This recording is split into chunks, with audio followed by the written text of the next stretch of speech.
Message आया sir कैसे बनाने, देखो मैं क्लियर करता हूँ। बॉटनी में बच्चा जब तक मैं कुछ ना बोलूं अपने मन से कुछ भी ना करना है, कुछ नहीं करना है। बॉटनी मेरी जिम्मेदारी है, मेरे पे भरोसा करना है, जैसे मैं बोलूंगा वैसे ही करना है।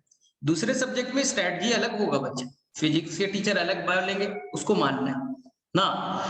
बॉटनी में बच्चा नोट्स की बात, तो आपके पास ऑलरेडी नोट्स है, जो आपका एनसीईआरटी बुक है ना वही नोट्स है। अरे एनसीईआरटी से ही सारे के सारे 100% क्वेश्चंस आ जाते हैं ना, तो हम दूसरे बुक क्यों पढ़े। तो यही बच्चा आपका नोट्स है, जो आपके पास एनसीईआरटी का पीडीएफ होगा या बुक होगा। शायद किन्हीं बच्चे के पास अभी बुक नहीं है, आज मैं पीडीएफ आपके ग्रुप में डाल दूंगा, आपके ग्रुप में आज पीडीएफ डाल दूंगा, यही बच्चा आपका नोट्स है। आपको टाइम वेस्ट नहीं करना है फिर से कॉपी में लिखने की। जो भी मैं कुछ एक्स्ट्रा पॉइंट बताऊंगा, जो भी मैं कुछ एक्स्ट्रा पॉइंट बताऊंगा उसे एनसीईआरटी में ही नोट कर लेना है। ये बच्चा एनसीईआरटी है, ऐसे इस तरह से देखिएगा, दोनों तरफ से कुछ गैप होगा, यहाँ पर कुछ खाली जगह होगा एनसीईआरटी में। कुछ छोटे छोटे पॉइंट्स बताऊंगा ना, यहाँ पर लिख लेना है, पॉइंट में लिख लीजिएगा, यही बच्चा नोट्स हो गया। आपको बार बार एनसीईआरटी बुक को रीड करना है, पढ़ना है। और इसलिए मैंने अभी पूछा, आपने पहले इंग्लिश में पढ़ाई की थी या असमीज में ना। तो असमीज में पढ़ाई की कोई टेंशन नहीं है, हम बहुत ही बेसिक चैप्टर से चल रहे हैं, बहुत स्लो चल रहे, बहुत धीरे चल रहे। और मैं एक दिन में 2 पेज से ज्यादा कभी पढ़ाता ही नहीं हूं, आज तक पढ़ाया ही नहीं हूं। तो आपको कुछ नहीं करना है, एनसीईआरटी का बुक लेना है, उसे बच्चा कम से कम अच्छे से लाइन बाय लाइन समझ के पढ़ना है। जो मीनिंग समझ में ना आए बच्चा डिक्शनरी रखिए, डिक्शनरी रखिए, ये अगले 2 साल तक काम आएगा।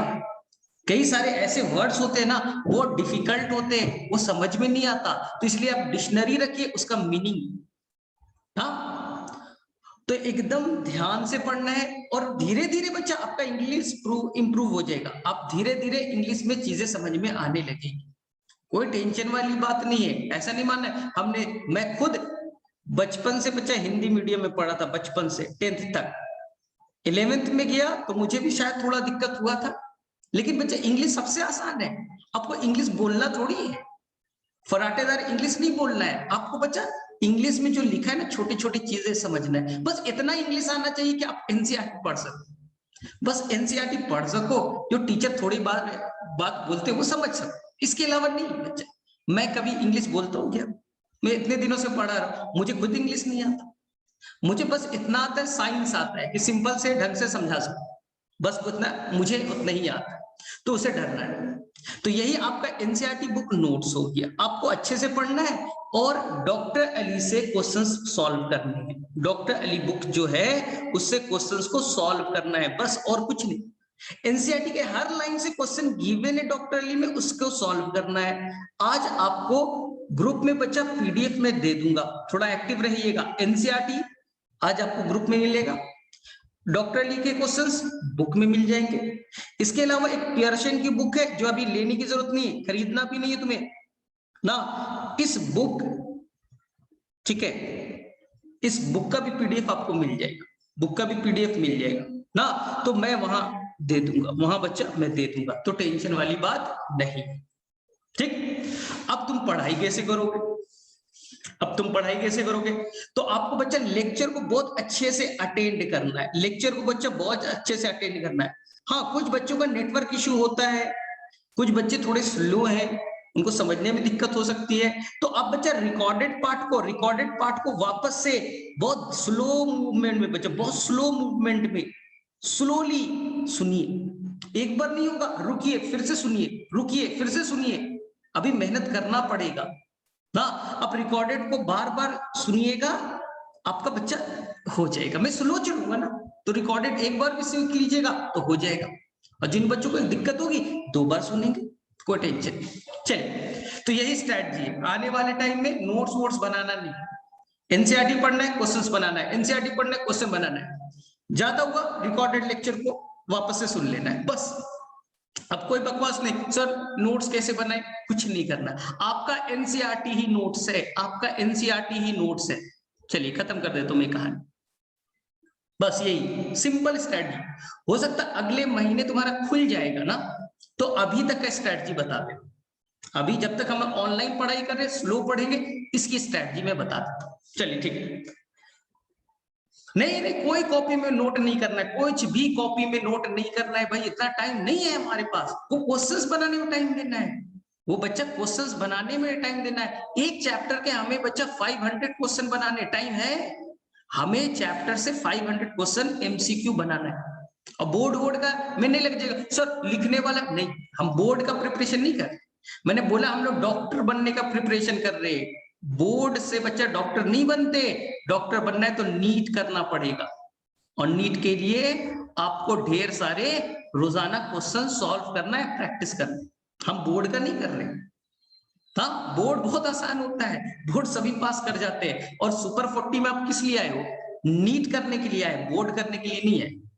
बोर्ड का बता दिया जाएगा, बाद में पता चल जाएगा, वो टेंशन मत लीजिए, पहले कॉन्सेप्ट बनाए। चलिए ठीक है, ठीक है। अब चलो आ रहे अभी पीएम सीएम सब कुछ हम पिछले क्लास का बताएं। चलो अब देखिए ध्यान से, एक मिनट। हाँ, तो हमने पिछले क्लास में कुछ बातें पढ़ी थी, और हम लोग सेल के बारे में थोड़ा सा पढ़ा था। आज हम लोग सेल से रिलेटेड जो एनसीईआरटी का लाइन है बच्चा, एनसीईआरटी के सारे वर्ड से सेल को सबसे पहली बार किसने देखा, सेल की डिस्कवरी के बारे में कई सारे साइंटिस्ट के नाम आएंगे। ये ऑलरेडी बच्चा 9th में आपने पढ़ा है, हो सकता है आपने असमीज लैंग्वेज में पढ़ा होगा, तो इंग्लिश में नाम थोड़ी ना चेंज हो जाएगा। ठीक है, चलिए सबसे पहली बार सेल को किसने देखा, बहुत ही आसान सा है। ठीक है, तो सबसे पहली बार साइंटिस्ट का नाम बच्चा आप सभी ने पढ़ा होगा, कोई लैंग्वेज रहा हो, इंग्लिश हो असमीज हो, कोई फर्क नहीं पड़ता, आपने नाम सुना होगा बच्चा, रॉबर्ट हुक का। डेट याद रखिएगा 1665। ठीक है, उन्होंने सबसे पहले एक माइक्रोस्कोप बनाया। उन्होंने माइक्रोस्कोप के अंदर में किसे देखा, कॉर्क सेल को। सर ये कॉर्क होता है, कहीं कहीं पे बच्चा कॉर्क लिखा होगा, कहीं पे बच्चा बार्क लिखा होगा, टेंशन मत लीजिएगा, दोनों लगभग एक चीज है। ये बाद में मैं आपको बताऊंगा कॉर्क बार्क में क्या होता है। आपके लेवल पे कॉर्क और बार्क क्या है, पेड़ का छाल, जो ट्री होते हैं उसके बाहर का जो ब्राउन वाला कवरिंग होता है, जो टूट टूट करके गिरते रहता है, वही बच्चा बार्क और कॉर्क है। ठीक है, कंफ्यूज नहीं होना है। उन्होंने सिंपल बता, जो शैंपेन का बॉटल होता है, जो शैंपेन का बॉटल होता है उसमें ढक्कन होता है ना, वो बेटा वुड का बना होता है, लकड़ी का बना होता है। बस उन्होंने वहीं से देखा। तो जब उन्होंने वहां से माइक्रोस्कोप में देखा तो उन्हें सेल वेल तो नहीं दिखा, बस बच्चा खाली खोखला कंपार्टमेंट दिखा। बस उन्हें बच्चा कोई साइटोप्लाज्म नहीं था, क्योंकि वो डेड था, कुछ नहीं था, खोखला स्ट्रक्चर था, बस हॉलो कंपार्टमेंट थे, बस खाली जगह दिख रहा था। एक्चुअली ये सेल वॉल था केवल, ये बच्चा केवल सेल वॉल था, अंदर में कोई फ्लूइड कोई न्यूक्लियस नहीं था। हाँ, तो केवल हॉलो कंपार्टमेंट, खोखला जगह दिखता था। तो उन्होंने बोला अरे ये तो हनी कॉम्ब लाइक स्ट्रक्चर दिख रहा है, ये हनी कॉम्ब लाइक स्ट्रक्चर दिख रहा है ना, जैसे कि हम लोग हनी भी देखते, मधुमक्खी देखते, वो जिस घर में रहता है उसमें अंदर में खोखला जगह दिखता है, ये हनी कॉम्ब लाइक स्ट्रक्चर ना। तो माइक्रोस्कोप में उन्हें दिखा। तो सबसे पहले याद रखिएगा, क्वेश्चन आएगा फर्स्ट टाइम सेल को किसने देखा, आंसर कीजिएगा रॉबर्ट हुक। क्या वो लिविंग था? आप बोलेगा नहीं नहीं लिविंग नहीं था, वो डेड था, मरा हुआ था। क्या सेल के अंदर साइटोप्लाज्म न्यूक्लियस वगैरह दिखा? बोले नहीं नहीं कुछ नहीं दिखा भाई, कुछ है ही नहीं था, बस बाहर की बाउंड्री दिखी, बाहर की बाउंड्री दिखी, जिसे सेल वॉल कहा गया। ठीक है, चलिए अब देखिए कैसे देखा। बोला ना सबसे पहले एक चीज क्या नोट करना, हनी कॉम्ब लाइक स्ट्रक्चर, वो मधुमक्खी के छत्ते की तरह दिखता था, Honey comb like structure, little compartment, छोटे छोटे कंपार्टमेंट कुमा बने हुए थे, जैसे अभी मैंने आपको हेक्सागोनल ऐसे स्ट्रक्चर बना के दिखाया था, हो गया। और उन्होंने एक बुक लिखा, ये एनसीईआरटी में नहीं मिलेगा, तो ये चीज आपको नोट करना है, अभी नहीं बाद में नोट कर लीजिएगा। उस बुक का नाम था बच्चा माइक्रोग्राफिया, उस बुक का नाम था माइक्रोग्राफिया। इन्होंने जो भी चीज माइक्रोस्कोप के अंदर देखा, उस चीज को उन्होंने एक बुक के फॉर्म में रिप्रेजेंट किया, मतलब बुक में लिखा उसका कहानी, उसका नाम था माइक्रोग्राफिया, जिसमें उन्होंने बताया कि जो प्लांट के छोटे पार्ट होते हैं, हॉलो कंपार्टमेंट होते हैं, हनीकॉम्ब लाइक स्ट्रक्चर से बना होता है, उसी का नाम सेल रखा गया। Who coin the term cell, तो यानी पहली बार सेल टर्म किसने क्वाइन किया? रॉबर्ट हुक ने। कब किया? याद रखिएगा 1665। ये बच्चों वाला है, आपने पहले भी पढ़ा है। लेकिन क्वेश्चन उठता है कि लिविंग सेल को सबसे पहली बार किसने देखा? तो ये भी आपने पढ़ा है बच्चे लोग। ये बेटा देखा था एंटोन वॉन ल्यूवेनहुक। हो सकता है स्पेलिंग अभी याद ना हो, 2 बार 3 बार प्रैक्टिस करेंगे, लिखेंगे खुद से, याद हो जाएगा। अभी कॉन्सेप्ट जानना है, अभी स्पेलिंग नहीं जानना है कि ल्यूवेनहुक का स्पेलिंग क्या था। उन्होंने बच्चा 1674 में पहली बार लिविंग सेल को देखा। अगर क्वेश्चन आएगा फर्स्ट टाइम लिविंग सेल को किसने देखा? Anton van Leeuwenhoek. उन्होंने अपना एक्चुअली में कहानी क्या थी, वो लेंस पे काम करते थे, लेंस जो चीजों को बड़ा करके दिखाता है। अब बरसात का टाइम था, छतरी लेके जा रहे थे। जब घर पहुंचे तो छतरी जैसे ही बंद किया तो कुछ बच्चा उस छतरी के पानी उसके लेंस पे आ गया, लेंस पे गिर गया। तो देखा अरे अंदर में कुछ दिख रहा है क्या? तो देखे छोटे छोटे ऑर्गेनिज्म दिख रहे हैं। तो उन्हें बड़ा अरे इसके अंदर, पानी के अंदर कुछ छोटे ऑर्गेनिज्म होते हैं क्या? तो देखा अरे बैक्टीरिया है उसके अंदर ना। इसी तरह से उन्होंने, अब उनको लगा कि और चीज देखा जाए। इसी तरह से कुछ खा रहे थे, दांत में कुछ फंस गया, तो दांत के अंदर से जो भी था, तित का पार्ट था, वहां से निकाला और देखा अरे वहां बैक्टीरिया दिख रहा है। तो बेटा उन्होंने अब एक माइक्रोस्कोप बना लिया और माइक्रोस्कोप से उन्होंने ऑब्जर्व लिविंग सेल, उन्होंने पॉन्ड वाटर से, गंदे जो पानी वहां देखा, तो उन्हें छोटे छोटे ऑर्गेनिज्म दिखे। तो फर्स्ट टाइम उन्होंने लिविंग सेल को देखा। उन्होंने बच्चा प्रोटोजोअन्स यानी अमीबा, पैरामीशियम वाले को देखा। उन्होंने प्रोटोजोअन्स यानी प्रोटो मतलब पुराने, जोअन्स मींस एनिमल्स, उन्होंने पुराने एनिमल्स को देखा जिसमें बच्चा कौन आता है? प्रोटोजोअन्स कई बार वर्ड आएगा। प्रोटो मतलब पुराना, जोअन्स मींस एनिमल, अमीबा, पैरामीशियम वगैरह है, ठीक है। उन्होंने बेटा फर्स्ट टाइम बैक्टीरिया को देखा। उन्होंने कई सारी चीजों को देखा, उन्होंने बैक्टीरिया को देखा, प्रोटोजोअन्स को देखा, उन्होंने स्पर्म सेल को भी देखा, स्पर्म सेल को भी देखा ना। उन्होंने इसका एक नाम दिया, जो भी देखते थे छोटे ऑर्गेनिज्म को, उसका नाम दिया बच्चा एनिमलक्यूले। ये वर्ड याद रखिएगा। उन्होंने जो छोटे ऑर्गेनिज्म को देखा माइक्रोस्कोप के अंदर में, उसका स्पेशल नाम दिया एनिमलक्यूले, ठीक है। अब देखिए डिस्कवर्ड प्रोटोजोन्स, बताया सबसे पहली बार प्रोटोजोन्स को उन्होंने देखा। कैसा दिखता है? एक सेल का ऑर्गेनिज्म होता है, सिंगल सेल के ऑर्गेनिज्म होते हैं, जैसे अमीबा, पैरामीशियम, ये सब। उन्होंने पहली बार बैक्टीरिया को भी देखा। तो फर्स्ट टाइम बैक्टीरिया को देखने का credit Anton van Leeuwenhoek. First time protozoans को ढूंढने का credit Anton van Leeuwenhoek. First living cell Anton van Leeuwenhoek. तो ये याद रखिएगा। टर्म क्या कॉइन किया? एनिमलक्यूले। डेट याद रखिएगा 1674। आसान है, पहले भी आप जानते हैं।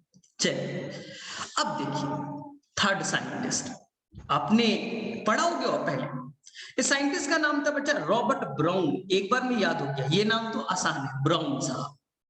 तो ब्राउन साहब ने क्या देखा कि सेल के अंदर में, ध्यान से देखो, सेल के अंदर में कुछ बच्चा रिमोट कंट्रोल है। रिमोट कंट्रोल ही तो सबको कंट्रोल कर रहा है। सेल का ब्रेन है, सेल का ब्रेन है। इसी को उन्होंने नाम दिया बच्चा न्यूक्लियस। क्या नाम दिया? न्यूक्लियस। तो पहली बार न्यूक्लियस को किसने देखा, डिस्कवरी किसने की? तो answer the discovered the nucleus. कब? 1831। डेट इंपॉर्टेंट है। अब देखो, अब ध्यान से सुनना, ठीक है। न्यूक्लियस कैसे काम करता है, ध्यान से सुनिए। बहुत सिंपल सा, ये आप हो, यू, तुम, ये आप। थोड़ी कहानी को समझो, ठीक। आप किस चीज से बने? सेल से बने। सभी लोग तो सेल से ही बने। ये सेल हो गया। सेल के अंदर में इंपॉर्टेंट चीज कौन है जो कंट्रोल करके रखा है? ब्रेन है सेल का, वो है बच्चा न्यूक्लियस। N for nucleus. किसने ढूंढा? रॉबर्ट ब्राउन ने। अब न्यूक्लियस के अंदर क्या है? न्यूक्लियस के अंदर क्या है जब ढूंढा जाए, तो न्यूक्लियस के अंदर में बच्चा इस तरह का मिला स्ट्रक्चर, जिसे कहते हैं आज के जमाने में बच्चा क्रोमोसोम। याद करो, आपने पढ़ा है, हम सभी के अंदर क्रोमोसोम है। हमारे अंदर में हर सेल में बच्चा ऐसे ऐसे 23 पेयर है, 23 पेयर है। यानी कि कितने क्रोमोसोम हो गए? 46 क्रोमोसोम हो गए। आपने पढ़ा है ना, हमारे अंदर में 23 पेयर है, यानी 46 क्रोमोसोम। कहां है सर? न्यूक्लियस के अंदर बच्चा, न्यूक्लियस के अंदर में। सर इस क्रोमोसोम के अंदर क्या है? चलिए तो हमने बच्चा क्रोमोसोम को बाहर निकाला, क्रोमोसोम को बाहर निकाला, ऐसे बना हुआ है, देखिए दो डंडी वाला दिखेगा, ये बच्चा एक क्रोमोसोम है। ये क्या है? एक क्रोमोसोम है, क्रोमोसोम। हम डिटेल में आगे में पढ़ेंगे, टेंशन नहीं लेना है। ये क्रोमोसोम। सर क्रोमोसोम में होता क्या है? क्रोमोसोम के अंदर में एक्चुअली में रस्सी नुमा स्ट्रक्चर है, जो पिछले क्लास में बताया था, याद कीजिए, सभी को बताया था, ये रस्सी नुमा स्ट्रक्चर होता है, रस्सी नुमा स्ट्रक्चर होता है। बताइए, आप बताइए, इस रस्सी नुमा स्ट्रक्चर ही मेन है बच्चा, यही है डीएनए, यही है बच्चा डीऑक्सी राइबो न्यूक्लिक एसिड, ये पिछले क्लास में बताया था। ये डीएनए कुछ प्रोटीन से जुड़े होते हैं, ये डीएनए बच्चा कुछ प्रोटीन से जुड़े होते हैं। अभी थोड़ी देर बाद इस प्रोटीन का नाम बताया जाएगा, टेंशन नहीं लेना है। तो डीएनए प्रोटीन से जुड़ गया, और जुड़ने के बाद क्या बना? क्रोमोसोम। और ऐसे ऐसे हमारे अंदर कितने? 46 है, हर ऑर्गेनिज्म में अलग अलग होगा। अब हमने बच्चा क्रोमोसोम से इस डीएनए को बाहर निकाल दिया, इस डीएनए को बच्चा बाहर निकाल दिया, ये बच्चा डीएनए हो गया, ये बच्चा डीएनए हो गया। अब बताओ, डीएनए ही सारे गुण को, आपके हर कैरेक्टर को कंट्रोल करता है। नाक कैसा बनेगा, बाल कैसे बनेंगे, आंख कैसा बनेगा, फिंगर कितने बनेंगे, हर चीज बेटा डिसाइड कौन करता है? डीएनए। इसी डीएनए को हम कहते हैं genetic material, genetic material, genetic material जो सबको कंट्रोल करे। अब इसी डीएनए के एक छोटे से पार्ट को, इसी डीएनए के बेटा एक छोटे से पार्ट को, इस पार्ट को हम कहेंगे बेटा जीन, जीईएनई, जीईएनई, जीन। सर जीन क्या करता है? अरे जीन कोई गुण को कंट्रोल करता है। मान लो ये ए नाम का जीन है, ये बच्चा हाइट को कंट्रोल कर रहा है, लंबाई कितनी बनेगी ये डिसाइड करेगा। ये बच्चा डिसाइड कर रहा है तुम्हारे अंदर में स्किन कलर कैसा बनेगा, ये जीन बी है। तुम्हारे अंदर में आई का कलर कैसा बनेगा, जीन सी है। तो ऐसे ऐसे बच्चे हमारे अंदर में 30,000 बच्चा, 30,000 जीन है, 30,000 जीन है, 30,000 जीन है। हर जीन का कोई फंक्शन है, हर जीन का बच्चा फंक्शन है। मान लो बच्चा ये जीन खराब हो गया, ये जीन बच्चा खराब हो गया, बोला था ना म्यूटेशन, चेंज हो गया, म्यूटेशन हो गया। अरे चेंज हो गया, वो खराब हो गया, अब बच्चा उससे क्या होगा? वो हाइट को बढ़ा नहीं कर पाएगा, बढ़ा नहीं पाए ना, वो जीन बेटा खराब हो गया, तो इंसान का हाइट छोटा हो गया, इंसान का हाइट छोटा हो गया। ये जीन बेटा मान लो खराब हो गया, तो अब उसका स्किन कलर व्हाइट हो गया, पहले ब्लैक था अब व्हाइट हो गया। तो ये चीज अभी डिटेल से पढ़ना है, तो फिर से मैं क्लियर कर दूं। अपने बारे में सोचिए, आप बच्चा आपका एक पार्ट में तोड़ लू, यानी आपके अंदर यू बच्चा, आपके अंदर में क्या है बच्चा? ये सेल है। सेल के अंदर में मेन पार्ट कौन है? न्यूक्लियस है। न्यूक्लियस के अंदर क्या है? मेरे अंदर पे न्यूक्लियस में क्या होगा? सर क्रोमोसोम होंगे, कैसा दिखेगा? इस तरह के दो डंडी वाला दिखेगा, ऐसे से 46 है। पेयर में तो नाम दे दिया 23 पेयर, 23 पेयर, एक पेयर में 2 क्रोमोसोम। अब इस क्रोमोसोम के अंदर क्या है? तो क्रोमोसोम के अंदर में ये एक धागानुमा स्ट्रक्चर है। धागानुमा स्ट्रक्चर का नाम क्या है? डीएनए। धागानुमा स्ट्रक्चर का नाम क्या है? डीएनए। डीएनए कुछ प्रोटीन से जुड़ गया, क्रोमोसोम बन गया। अब डीएनए में क्या है? डीएनए के एक छोटे से पार्ट को क्या कहते हैं? जीन कहते हैं। और जीन क्या करता है? कोई चीज को कंट्रोल करता है। जैसे बेटा प्राइम मिनिस्टर है ना, एक सेगमेंट। जीन क्या है? डीएनए का एक पार्ट है, एक टुकड़ा है, एक टुकड़ा है, एक सेगमेंट है, एक छोटा सा टुकड़ा है, जीन कहेंगे। तो ये सब चीजें एकदम बेसिक है। देखिए दिखाता हूं, ध्यान से देखिएगा, अभी दिखाता हूं, ये चीज को आपको पहले क्लियर करता हूं। हाँ देखिए यहां ध्यान से, जैसे बच्चा आप न्यूक्लियस के बारे में सोचिए। सेल में रिमोट कंट्रोल कौन है? रिमोट कंट्रोल, टीवी का रिमोट कंट्रोल न्यूक्लियस। ये देखिए, ये ब्रेन कहलाएगा, ऐसे याद रखिएगा। ब्रेन ऑफ द सेल कौन है? न्यूक्लियस है। हमने न्यूक्लियस का इलाज करके देखा बच्चा, ये न्यूक्लियस को बड़ा करके देख रहे हैं, न्यूक्लियस को बड़ा करके देख रहे हैं। तो न्यूक्लियस के अंदर क्या दिखेगा? देखो बेटा, ऐसे ऐसे छोटे छोटे छोटे छोटे क्रोमोसोम दिख रहे हैं आपको, ऐसे ऐसे 46 होंगे। हमारे अंदर कितने? ऐसे ऐसे 46 है, और ये न्यूक्लियस है, ये न्यूक्लियस है। हमने उस क्रोमोसोम को बड़ा करके देखा, उस क्रोमोसोम को बड़ा करके देखा, बनाया था ना अभी ऐसा स्ट्रक्चर, अभी स्ट्रक्चर ऐसा बनाया था ना। हाँ सर ये क्या बना है सर, ये ब्लू वाला, ये ब्लू ए वाला, ये क्या है सर। अब हमने क्या बोला बच्चा, ये एक्चुअली में उसमें डीएनए, और डीएनए के पार्ट को बच्चा यही है ना, डीएनए कल बताया था ना, आज भी बताया, हेलिकल होता है, 2 स्ट्रैंड होते हैं, याद आ रहा है। बोले हाँ सर। उसी के एक छोटे से टुकड़े को बच्चा, इसी के एक छोटे से टुकड़े को इसे इसे जीन कहेंगे, जीन कहेंगे ना। तो chromosome is made up of DNA and protein. DNA का छोटे पार्ट को क्या कहेंगे, जीन कहेंगे। और जीन क्या करता है, स्टोर हाउस ऑफ इंफॉर्मेशन। उसी के अंदर में कोडवर्ड छुपा है कि तुम्हारी लंबाई कितनी बनी ना, तुम्हारी लंबाई कितनी बनेगी, तुम्हारा स्किन कलर कैसा बनेगा। देखो अब सिंपल भाषा में सिखाता हूं। तुम्हारे फादर पापा, देखो तुम्हारे फादर पापा के साइड से स्पर्म आया, स्पर्म के अंदर न्यूक्लियस थे, और न्यूक्लियस के अंदर क्या था बच्चा, क्रोमोसोम। क्रोमोसोम ठीक है, 23 क्रोमोसोम। कितने क्रोमोसोम बच्चा, 23।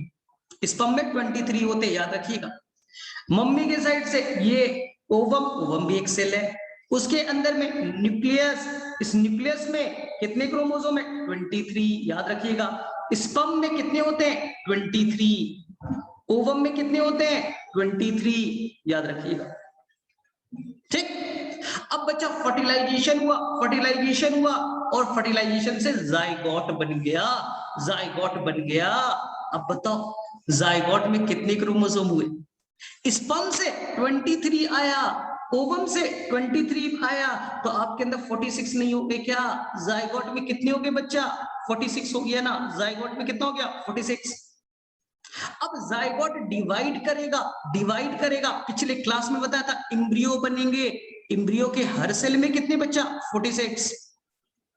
इसी एम्ब्रियो से बेबी का फॉर्मेशन होगा ना, बच्चा बनेगा, उसके हाथ बनेंगे, पैर बनेगा, जो बच्चा बन रहा है, बन रहा है, लीवर बनेगा, किडनी बनेगा, पूरा स्ट्रक्चर बनेगा। सब सेल के अंदर कितने होंगे, 46 क्रोमोसोम होगा, सब के अंदर कितने होंगे, 46 क्रोमोसोम।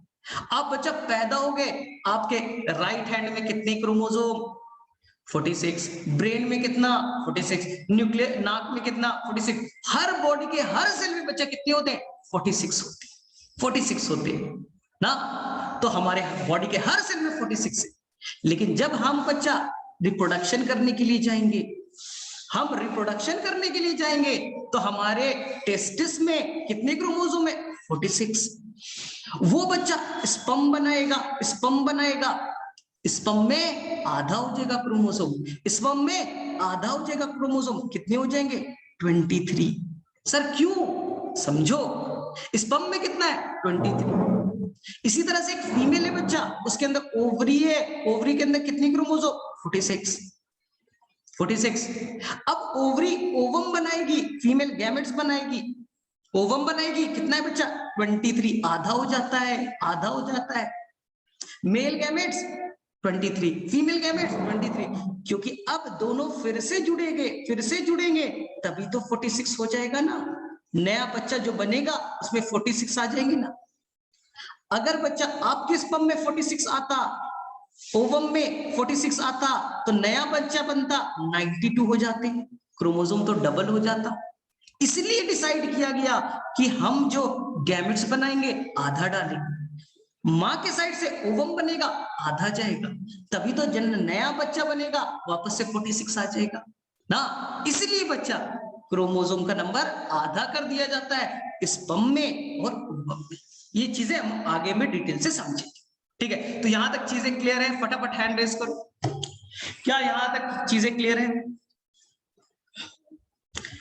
रियाजुल, अरे हम नॉर्मल इंसान की बात कर रहे हैं, कभी कभी 47 हो जाएगा, वो अब नॉर्मल इंसान हो जाएगा, हम पढ़ेंगे, हम तो नॉर्मल इंसान है ना, हम सभी के पास में 46 ही है, हम सभी के पास 46 ही है। हाँ कुछ में 45 भी पॉसिबल है, वो एबनॉर्मल है, वो बीमार बच्चा है, वो म्यूटेशन हो गया है, उसको बीमारी हो गई, हम बीमार बच्चा नहीं पढ़ रहे, हम नॉर्मल बच्चे की कहानी पढ़ रहे, हम पढ़ेंगे 12th में, टेंशन मत लीजिए, 12th में पढ़ेंगे, बहुत डिटेल से पढ़ेंगे। चलिए समी, बेटा मैं बाहर कर दूंगा, पीएमसीएम सेल वॉल को बोल सकते हैं, मैंने बोला अभी नहीं, अभी जो मैं पढ़ा रहा हूं लास्ट में डाउट में लूंगा, उस टाइम पूछो, व्हाट्सएप पे पूछो। मैंने बोला 1 घंटे की पढ़ाई है, हम पढ़ेंगे, जो भी डाउट होगा व्हाट्सएप पे मैसेज करो, आंसर में दूंगा, ठीक है, मैं सबको दूंगा। अब ट्विन बेबी बच्चा करेंगे, लेकिन अभी टॉपिक नहीं, वो इंटरेस्टिंग टॉपिक है लेकिन अभी का टॉपिक नहीं है, ठीक है, मैं तो थोड़ा बेसिक बता रहा था। चलिए बताऊंगा ट्विन कैसे बनते, बताऊंगा। चलिए अभी हमें वापस लौटे, ठीक है, रॉबर्ट ब्राउन हम लोग थे ना, हाँ रॉबर्ट ब्राउन साहब के पास थे, हाँ यहां तक हमने किया था बच्चा। रॉबर्ट ब्राउन कहां से ढूंढा था, नोट कीजिए, एनसीईआरटी में नहीं मिलेगा। रॉबर्ट ब्राउन ने न्यूक्लियस को ढूंढा था बच्चा रूट ऑफ ऑर्किड प्लांट, जो ऑर्किड प्लांट होते हैं उनके रूट से, रूट ऑफ ऑर्किड प्लांट याद रखिएगा, एनसीईआरटी में नहीं है बच्चा, अलग से मेंशन कर लीजिएगा। रूट ऑफ ऑर्किड प्लांट से पहली बार उन्होंने न्यूक्लियस को डिस्कवर्ड किया, पहली बार उन्होंने न्यूक्लियस को डिस्कवर्ड किया था, ये चीज याद रखिएगा, एक्स्ट्रा होगा। चलिए आगे चलते हैं, चलिए अब देखिए, आपने अपने लैंग्वेज में जरूर पढ़ा होगा बच्चा सेल थ्योरी के बारे में, सुनिए समझिए, पहले आराम से समझिए। सर सेल थ्योरी क्या है, बहुत आसान। एक साइंटिस्ट थे बच्चा जिनका नाम था स्लीडन, पूरा नाम नहीं याद रखना, केवल स्लीडन याद रखना है। स्लीडन साहब जर्मनी के रहने वाले थे बच्चा, जर्मन थे और ये प्लांट पे स्टडी करते थे, इसलिए इसे कहा गया बेटा बॉटनिस्ट जैसे मैं हूं, भूपेंद्र सर पढ़ाएंगे जूलॉजिस्ट, मैं प्लांट पढ़ाऊंगा बॉटनिस्ट, आप बॉटनी पढ़ ली, ठीक है। तो इन्होंने लाइफ में बच्चा बहुत तरह के प्लांट देखे, इन्होंने लाइफ में कई सारे प्लांट देखे, छोटे हाइट वाले, मीडियम हाइट वाले, बड़े हाइट वाले, कई सारे प्लांट देखे, और उन्होंने बोला कि जो भी प्लांट है ना दुनिया में वो एक्चुअली में सेल से बना है, वो छोटे मोटे छोटा सा टुकड़ा है सेल, ये सेल मिलकर के बच्चा, ये सेल पहले ग्रुप में मिलकर के टिश्यू बनाता है, ये सेल मिलकर के टिश्यू बनाता है, और इसी के टिश्यू से बढ़ने से बच्चा एक प्लांट नाम का ऑर्गेनिज्म तैयार हो जाता है। तो सिंपल भाषा, all plants are composed of, एक प्लांट नहीं दुनिया के सारे प्लांट, हर plant different kinds of cell, एक तरह का सेल नहीं है, कई अलग अलग उसमें सेल है, कई अलग अलग सेल है बच्चा, आपने तो पढ़ा भी है ना, कुछ पैरेनकाइमा, कॉलिनकाइमा, कुछ जाइलम, नाम सुना है ना सबका। तो कोई प्लांट केवल एक ही तरह का सेल से नहीं बना है, उसमें सेल ही है, बना तो सेल से ही है लेकिन अलग अलग तरह के सेल से बना है, ठीक है। और सेल मिलने से बच्चा टिश्यू का फॉर्मेशन करते, ग्रुप ऑफ सेल मिलकर के क्या बनाएंगे, टिश्यू बनाएंगे, बस इतना ही याद रखना है। कहां के थे, जर्मन थे, बॉटनिस्ट थे, डेट याद रखिएगा, एनसीईआरटी में मेंशन है 1838, ठीक। अब आगे कहानी आती है स्वान साहब की, ये है बच्चा स्वान, अभी स्पेलिंग को नहीं, अभी स्पेलिंग पे ज्यादा फोकस नहीं करना है, कॉन्सेप्ट पे करना है। स्वान साहब ने सिंपल बोला कि देखो भाई जो भी एनिमल्स हैं वो सेल से बनी, हम एनिमल्स हैं अल्टीमेटली सेल से बनी, अरे हमारा ब्रेन है, लीवर है, किडनी है, हाथ है, हैंड है, पैर है, सब सेल से ही तो बना है, सब सेल से ही तो बना है। लेकिन एक चीज नया बताया, एक चीज बड़ा यूनिक बताया उन्होंने, जिसमें बच्चा कंफ्यूज हो जाता है। उन्होंने बोला कि जो भी एनिमल सेल है वो एक थिन मेम्ब्रेन से कवर्ड है, एक थिन मेम्ब्रेन से कवर्ड है। जो भी सेल है अंदर में फ्लूइड पार्ट है साइटोप्लाज्म, एक थिन मेम्ब्रेन से कवर्ड है बच्चा, जिसे आज हम प्लाज्मा मेम्ब्रेन कहते हैं। उन्होंने प्लाज्मा मेम्ब्रेन नहीं बोला था, उन्होंने बस बोला कि सेल बाहर से एक थिन मेम्ब्रेन से कवर्ड है, जिसे आप प्लाज्मा मेम्ब्रेन या सेल मेम्ब्रेन आज कहते हैं, ठीक है। एनिमल सेल के बारे में बताया, वो बेटा जूलॉजिस्ट है, लेकिन उन्होंने प्लांट सेल को भी देखा, उन्होंने बच्चा प्लांट सेल को भी देखा। उन्होंने बोला अरे प्लांट भी बाहर की कवरिंग एक थिन मेम्ब्रेन से कवर्ड है, लेकिन जो प्लांट सेल है उसमें एक एक्स्ट्रा कवरिंग है बच्चा, सेल वॉल के नाम से जाना जाएगा ना, प्लाज्मा मेम्ब्रेन। कि बाहर में एक एक्स्ट्रा कवरिंग है जिसे हम सेल वॉल के नाम से जानते हैं। तो ये थोड़ा कंफ्यूज कर देता है बच्चे को, अरे ये तो जूलॉजिस्ट है, ये तो एनिमल्स को स्टडी करते थे, तो उन्होंने प्लांट पे कैसे स्टडी कर लिया। अगर क्वेश्चन आ गया, किस साइंटिस्ट ने बताया था कि प्लांट के अंदर में ना प्लाज्मा मेम्ब्रेन के बाहर एक एक्स्ट्रा कवरिंग होता है, सेल वॉल होता है। 99% बच्चा क्या करेगा, स्लीडन करेगा। उसे याद क्या, बॉटनिस्ट कौन है, स्लीडन। लेकिन प्लांट पे काम किसने कर दिया, स्वान ने एक्स्ट्रा चीज बता दी, और उन्होंने बताया प्लांट सेल एनिमल सेल में एक डिफरेंस है। प्लांट सेल में एक एक्स्ट्रा कवरिंग है जिसे हम सेल वॉल कहेंगे, और ये एनिमल सेल में एब्सेंट है। तो ये चीज याद रखिएगा। देखिए दिया भी है ना, एनिमल सेल और प्लांट से। देखिए बच्चे यहाँ सेल वॉल है, ये बच्चा सेल वॉल है, देखिए ना, अंदर में सेल मेम्ब्रेन होगा, सेल मेम्ब्रेन अंदर में होगा, और एनिमल सेल में देखो केवल सेल मेम्ब्रेन है, सेल वॉल नहीं होता है। ये डिफरेंस है। चलिए बातें करें। स्वान प्रपोज द हाइपोथेसिस, उन्होंने आइडिया बताया कि जो भी एनिमल के बॉडीज है या बॉडीज है वो किससे बने हैं, animals and plants are composed of cell and product of cell. ठीक है, तो क्वेश्चन आएगा कि सर प्रोडक्ट ऑफ सेल समझ में नहीं आया। ध्यान से सीखिए, हम तो केवल सेल से बने हैं ना, एनसीईआरटी में लिखा है सेल ऑर्गेनिज्म जो बना है सेल एंड देयर प्रोडक्ट से बने। तो बोले सर कैसे, ये बाल बेटा सेल है क्या, नहीं बाल सेल नहीं है, वो प्रोडक्ट है। जो आप पढ़ते हो बच्चा, ब्लड, ब्लड में आरबीसी सेल है, डब्ल्यूबीसी सेल है, प्लेटलेट्स ये भी एक तरह का सेल है। लेकिन जो प्लाज्मा है, फ्लूइड पार्ट है, वो सेल नहीं है। लेकिन हमारा बॉडी में तो बना है ना, उसके अंदर प्रोटीन है, कार्बोहाइड्रेट्स है, वो सेल ने ही बनाया है। ये बाल सेल नहीं है, सेल के प्रोडक्ट्स है। तो सेल प्रोटीन बनाता है, कार्बोहाइड्रेट बनाता है ना, और वो चीज नया स्ट्रक्चर बनाते हैं। तो हम सेल और उसके प्रोडक्ट से बने। अब बच्चे जैसे कि मान लेते कौन है, एक बकरी है, उसके जो सींग है वो सेल थोड़ी ना है, सेल थोड़ी ना, वो तो उसका एक्सटेंशन पार्ट है। उसके जो बाल है ना, बाल है, वो सेल थोड़ी ना है, वो उसके प्रोडक्ट से जो सेल ने ही बनाया है। ठीक है, अब देखिए दोनों की कहानी को, स्लीडन साहब और स्वान साहब दोनों की कहानी को जोड़ दीजिए। स्वान और स्लीडन दोनों की कहानी को जोड़ दीजिए। एक ने बोला प्लांट सेल से बने, एक ने बोला एनिमल सेल से बने, दोनों एक ही चीज बातें कर रहे हैं। तो दोनों ने अपनी कहानी को मर्ज कर दिया। इसी कहानी को कहते हैं सेल थ्योरी, इसी कहानी को कहते हैं बच्चा सेल थ्योरी। क्वेश्चन आएगा सेल थ्योरी किसने दिया, answer Schleiden and Schwann both, दोनों ने दिया। लेकिन अगर क्वेश्चन है मेजर कंट्रीब्यूशन, आप बताइए ज्यादा चीजें किसने अच्छे से बताई, ज्यादा चीजें किसने बताई। तो बोलेगा सर स्वान ने तो अलग अलग चीजें भी बताई थी, स्वान ने तो ये भी बोला था कि एक्स्ट्रा कवरिंग होता है, प्लांट एनिमल में डिफरेंस भी बताया था। ठीक है, अब देखो सेल थ्योरी एक जगह पे बेटा गड़बड़ होगी। सेल थ्योरी ठीक था, जो भी प्लांट है, एनिमल है, जो भी ऑर्गेनिज्म है, वो सेल और उसके प्रोडक्ट से बनी, अच्छी बात है। बट एक जगह गड़बड़ होगी।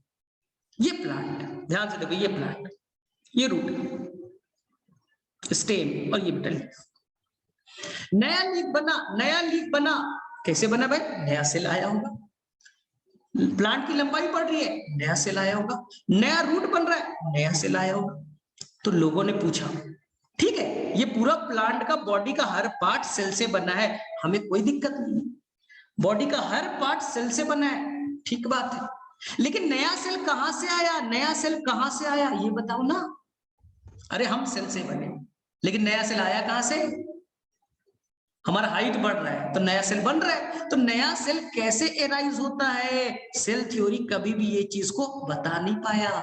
But it did not explain how new cell are formed, वो ये चीज नहीं बता पाए कि नया सेल का फॉर्मेशन कैसे होता है। अरे आज आपको मालूम है कि ये अमीबा है, ये अमीबा है, ये डिवाइड करेगा, बाइंड्री फ्यूजन करेगा, 2 अमीबा बन गए, ये आज आपको मालूम है। उस टाइम नहीं मालूम था कि ये नया सेल कहां से बना।